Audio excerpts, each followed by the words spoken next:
کربلا صرف میدان نہیں، یہ قربانیوں کا تاج محل ہے، جہاں پانی کے قطرے روک دیے گئے، نواسے رسول کے بچوں کے ہونٹ پیاس سے سوکھ گئے،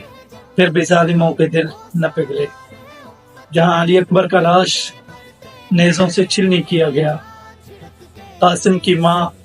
اپنے لختے جگر کی لاش کو پہنچ نہ سکی، امام حسین بھوک، پیاس اور تلواروں کے سائے میں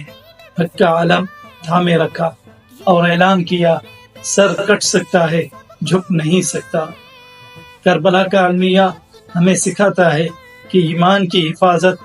اگر جان سے کرنی پڑے تو کرنی چاہیے، کیونکہ جب باطل سر پکڑے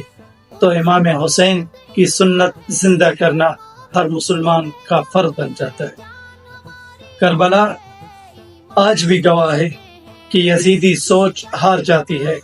اور امام حسین کی صدا صدیوں تک بلند رہتی ہے۔ حق زندہ تھا، زندہ ہے